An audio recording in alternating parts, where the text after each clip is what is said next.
मराठी सक्ती विरोधात रिक्षा चालकांचा आणि टॅक्सी चालकांनी आडमुठी भूमिका घेतली होती। तसंच या विरोधात मोर्चा काढण्याचा सुद्धा त्यांनी भूमिका घेतली होती आणि याच निमित्तानं संजय निरुपम यांचे कार्यकर्ते आणि मनसेचे कार्यकर्ते समोरासमोर आलेले आहेत। आपण पाहतोय जुजबी का होईना पण व्यावहारिक रोजचं मराठी शिकलंच गेलं पाहिजे असं एकीकडे मत व्यक्त होतं, तर दुसरीकडे काही टॅक्सी चालक हे विरोध करतात या मराठीच्या सक्तीला आणि यावरूनच आता वाद आणखी मोठ्या स्वरूपात पेटण्याची शक्यता वर्तवण्यात येते।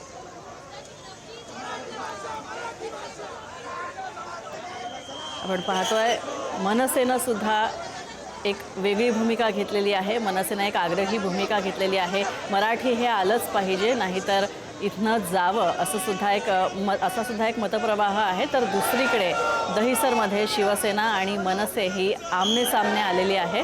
तर एकीकडे संजय निरुपम यांची सुद्धा ही भूमिका आहे की मराठी रिक्षा टॅक्सी चालकांना मराठी सक्ती का, तर दुसरीकडे खरं तर काल असं सुद्धा बोललं जात होतं, यासुद्धा चर्चा होत्या की शिंदेंच्या शिवसेनेमध्येच मराठीच्या सक्तीवरून दोन गट पडलेले आहेत। तर संजय निरुपम यांचं सुद्धा हेच म्हणणं होतं की मराठीची सक्ती कशाला, तर दुसरीकडे मनसेनं सुद्धा या विरोधात आमचे प्रतिनिधी मल्लिकार्जुन आमच्या सोबत आहेत। मल्लिकार्जुन, खरं तर हा वाद कुठेतरी आता पेटताना दिसतो आणि विशेष म्हणजे शिंदे सेनाचे संजय निरुपम आणि मनसे यांच्या दोघांचे कार्यकर्ते समोरासमोर आलेले आहेत। काय परिस्थिती चिघळण्याची शक्यता आहे का, कारण ती शक्यता नाकारता येत नाही? हो, नक्कीच। आज आपण पाहिलं तर सकाळी संजय निरुपम यांनी एक वक्तव्य केलं की जे परिवहन मंत्री आहेत प्रताप सरनाईक यांना एक पत्र लिहिलं होतं की मराठी सक्तीवरून एकदा पुनर्विचार करावे, अशा बाबतीत त्यांनी एक पत्र लिहिलं होतं। त्यानंतर त्यांनी दहिसर येथील गणपत पाटील नगर येथे जे शिवसेने शिंदे गटाचे जे नगरसेवक आहे रेखा यादव यांच्या कार्यालयाला भेट दिली होती। त्याच निमित्ताने जे सक्ती करण्यात आली आहे त्याबद्दल जे रिक्षा चालक आहेत त्यांच्याशी बोलण्यासाठी, मात्र त्याच ठिकाणी मनसे कार्यकर्ते हे त्यांच्या समोर येऊन भिडायला सुरुवात झाली। मराठी मुंबईत राहायचं आहे तर मराठी बोलावंच लागेल।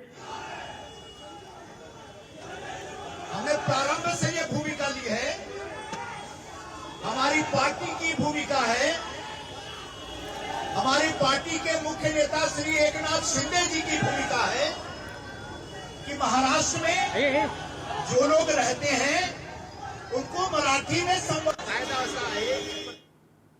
आपण पाहतोय संजय निरुपम बोलत होते आपली भूमिका काय आहे मराठी भाषेच्या शक्ती संदर्भात रिक्षा टॅक्सी चालकांना, याविषयी ते बोलत होते। रिक्षा चालकांशी त्यांनी संवाद सुद्धा साधला होता, तसंच त्यांचं मत काय ते सांगत होते। तर दहिसरमध्ये संजय निरुपम आणि मनसे हे एकमेकांच्या समोर आलेले आहेत।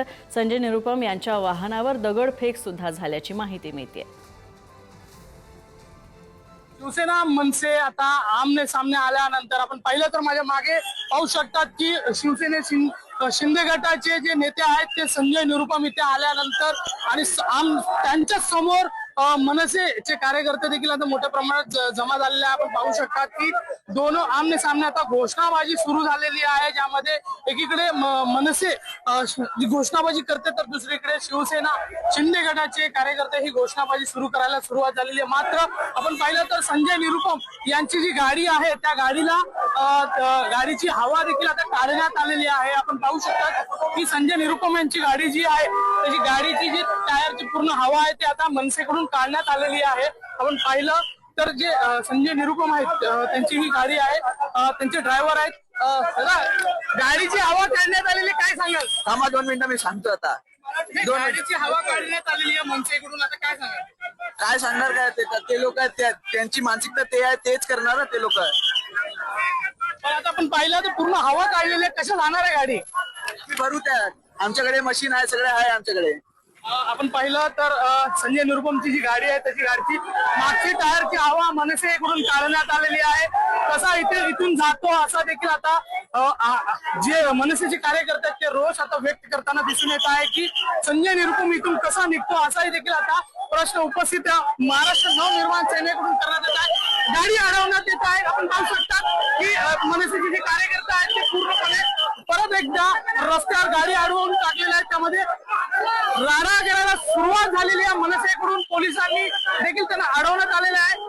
मनसेचे कार्यकर्ते जे आहेत ते थेट आता संजय निरुपम यांच्या अंगावर जाण्याचा प्रयत्न आता करण्यात येत आहे. आपण पाहू शकतो महाराष्ट्र नवनिर्माण सेनेचे जे कार्यकर्ता आहेत किरण नकाशे आहेत ते देखील इथे आहेत. त्यांना रस्त्यावर अडवण्यात आलेलं आहे. पोलिसांकडून पूर्ण बंदोबस्त लावण्यात आलेला आहे. कोणताही गोंधळ निर्माण न होऊ यासाठी ही बंदोबस्त करण्यात आला. मात्र महाराष्ट्र नवनिर्माण सेनेचे कार्यकर्ते आक्रोश होताना दिसून येत आहे. या कार्यकर्त्यांमध्ये जे रोष आहे की महाराष्ट्रात राहायचं तर मराठी बोलावंच लागेल, अन्यथा मग पाहू शकतात की काही कार्यकर्त्यांना पोलिसांनी ताब्यात देखील घेतलेला आहे. काही कार्यकर्त्यांना पोलिसांनी ताब्यात घेतलेला आहे.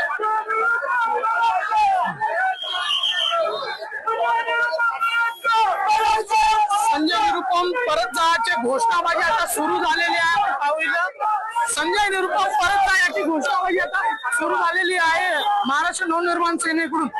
कॅमेरा पर्सन अशोक सापी, मल्लिकार्जुन, पुढारी न्यूज, मुंबई. कल मंत्री जी ने क्या किया, मराठी भाषिक जो साहित्यिक लोग हैं, जो भाषा के जानकार हैं, उनको बुलाया और उनके माध्यम से प्लान किया है सरकार ने कि पूरे मुंबई में मराठी सिखाने के महाराष्ट्र सरकार की तरफ से 70 केंद्र खोले जाएंगे. हमारे ऑटो वाले ये उग्रसेन सिंह के सार ये जई हैं मराठी सीखे खातिर. आपको मराठी सीखे के पड़ी आवत है, इनको मराठी आती है, अब इससे ज्यादा क्या चाहिए. तो अब वो जो मराठी भाषा सिखाने का जो केंद्र है, उस केंद्र पर हमारे ऑटो वालों से निवेदन किया जाएगा कि भाई 12 घंटे ऑटो चलाते हैं, आधा घंटा टाइम निकाल के उसमें एनरोलमेंट कर लो और थोड़ा सा एक काम चलाओ भाषा सीख लो. और मुझे नहीं लगता कि आप तो ऑटो वाले दिख रहे हैं मुझे, आप सीखना चाहेंगे. मराठी आती है आपको, कितनी आती है? थोड़ा ही तो आता है. तो थोड़ा ही चाहिए, उससे ज्यादा नहीं चाहिए. अरे मराठी का ज्ञानी थोड़ी होना, विद्वान थोड़ी होना है.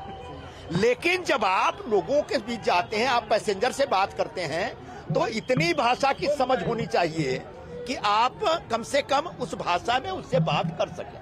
इतनी सी बात है. तो उस भाषा में बात करने के लिए ट्रेनिंग सेंटर शुरू हो रहा है. बोरीवली में साइली कॉलेज में ये ट्रेनिंग सेंटर शुरू